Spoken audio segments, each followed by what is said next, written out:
আপনারা জানেন পাকিস্তানের অন্যান্য রাজনৈতিক দলের মতো আরও একটি পাকিস্তানের রাজনৈতিক দল পিপিপি বা পাকিস্তান পিপলস পার্টি, যার কো-চেয়ারম্যান আসিফ আলী জারদারিকে আপনারা অনেকেই চিনে থাকবেন বা তার নাম শুনে থাকবেন।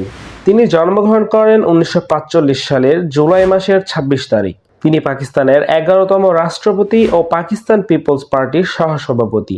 তার স্ত্রী বেনজির ভুট্টো, যিনি পাকিস্তানের সদ্যপ্রয়াত সাবেক প্রধানমন্ত্রী ছিলেন। তার স্ত্রী বেনজির ভুট্টোর দ্বিতীয় দফা শাসনামলে জারদারি পরিবেশ বিষয়ক মন্ত্রণালয়ে তিনি ছিলেন দায়িত্বপ্রাপ্ত মন্ত্রী। এই জারদারি দুর্নীতির অভিযোগের মামলায় তিনি প্রায় কয়েক বছর কারাভোগ করেন।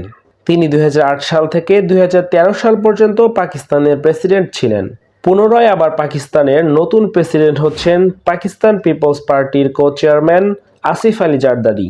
জিও নিউজ সংবাদ মাধ্যম বুধবার 14 ফেব্রুয়ারি এর একটি প্রতিবেদনে থেকে জানা যায়, এ নিয়ে দ্বিতীয়বারের মতো দেশটির প্রেসিডেন্ট হচ্ছেন তিনি। দেশটির পাকিস্তান মুসলিম লীগ নওয়াজ পিএমএলএন এবং পিপিপির ঐক্যমতের অংশবিশেষ হিসেবে তিনি দ্বিতীয়বারের মতো প্রেসিডেন্ট হচ্ছেন। জিও নিউজের ওই প্রতিবেদনে তুলে ধরা হয়, ইতিমধ্যে জোট সরকার গঠনে ঐক্যমতে পৌঁছেছে পাকিস্তান মুসলিম লীগ নওয়াজ ও পাকিস্তান পিপলস পার্টি। সেই ঐক্যমতের অংশ হিসেবেই পিপিপির চেয়ারম্যান বিলাওয়াল ভুট্টো জারদারির পিতা আসিফ আলী জারদারিকে পাকিস্তানের প্রেসিডেন্ট হিসেবে মনোনীত করা হয়েছে। জারদারি ও বেনজির ভুট্টো দম্পতির 3 সন্তান রয়েছে। তারা হলো বিলাওয়াল ভুট্টো জারদারি, আসিফা ভুট্টো জারদারি, বখতাওয়ার ভুট্টো জারদারি। তার ছেলে বিলাওয়াল ভুট্টো জারদারি পিপিপির চেয়ারম্যান। পাকিস্তানে তাদের এই নতুন জোট সরকারের অংশ হিসেবে নির্বাচনে পিপিপি, পিএমএলএন ছাড়াও আরও 4টি রাজনৈতিক দল যোগ করা হয়েছে। সেই সব দলের মধ্যে রয়েছে মুত্তাহিদা কওমি মুভমেন্ট পার্টি, পাকিস্তান মুসলিম লীগ কায়েদ আজম, ইস্তেকামি পাকিস্তানি পার্টি এবং বেলুচিস্তান আওয়ামী পার্টি।